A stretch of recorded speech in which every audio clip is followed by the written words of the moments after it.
This was a delight for me. I'm on sabbatical right now, which is a delight to begin with. But it's full of guest conducting and composing and so on. And I told them that I had a star on the calendar for today because I knew I would just be surrounded by 8th grade energy. And for an old college guy like myself, that's a real treat. They come with fresh ideas and an excitement for the music making that's palpable, and I feel blessed to have been a part of this, so thank you for the invitation. We have this opportunity here. I'm buying them some chop time right now so they can find one more piece, yeah. And it's a little bit of preaching to the choir, but I always take advantage of this, and that is to just talk to you a little bit about advocacy, and that the arts are always sort of first on the cutting block. And understandably, I think, in many people's minds, and it's unfortunate, isn't it? And you get it. You're here on a Friday night. Not that there's anything else to do in the metro area on a Friday night. But you're here, and you're supporting what's going on with your students here. That's fantastic. What we need to do is go out and go after the people who don't have the vested interest in the programs.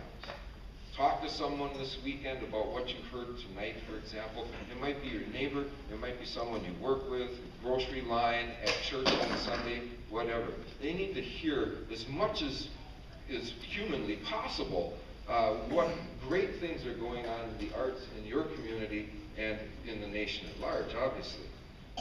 I think about my neighbor, Jim Stenstrom. He's retired. He hasn't had a kid in the Northfield School District for 40 years or so probably. And he needs to know about the issues that are at hand and be a vocal advocate for the arts. And he is. He helps us out. I'm on a fine arts board down in our community, and we take this very seriously, that the message is understood here. We get it. And I think, and you could talk to your superintendent about this, I would imagine, and she could give you some feedback on this. If she, for example, got a letter or a phone call from someone who did not have a kid in the band program, but said the band program is important, we should support the band program, I think that might carry more weight than if it came from a parent. It seems that way to me anyway. And they won't do that if they don't get that little nudge from us. And it's an easy nudge. It's easy to talk about this stuff, right? And look at all these empty seats. There's people at home right now who are doing like home shopping network, stuff like that. They don't understand how cool it is to hear live music, to go to live theater, to see an art show. All the things that are artistic and help the human experience come alive. I was telling the students beforehand that we talked about envisioning themselves in the future being successful. We talked about lots of stuff today. Some of it was actually musical. But they're the future. They are the salvation. We've screwed things up pretty bad. And we need to have people like these bright young minds behind us who are learning how to compromise and how to look within and make great things happen from deep within their soul, collectively. How much compromise is going on in Congress right now? It's like none of them were in the band. It's just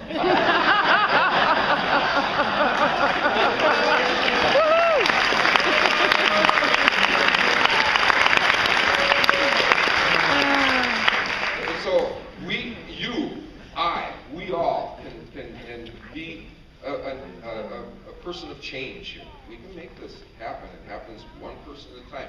And if you decided, I'm going to go get 2 new people for every concert, invite them. I'll pick you up. I'll bring you. I'll take you home. That kind of thing. And if everybody did that in here, it's just mathematical geometric expansion, right?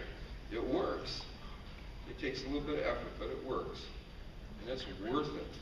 It's worth it. There was a point in time, and some of you know this, that down in Arkansas, there were all-state bands and honor bands where Bill Clinton was playing tenor saxophone up on stage. Mm-hmm. Out of the band, out of that band came a president. It can happen. It can happen. And so we're going to close out now with a joyful, fun piece. It's called Cluster, Fluster, Bluster March by David Holsinger. And a cluster is if you went to the piano and you played 3 or 4 keys right next to each other. And harmonically, it's very dissonant, and usually it means somebody's playing a wrong note. Here, it's quite intentional, and it has sort of a percussive effect and a rather interesting musical effect. And it's a fun way for us to say thank you for your support, not only tonight, but throughout our careers here, and to send you off with a tune in your heart. The Cluster, Fluster, Bluster March.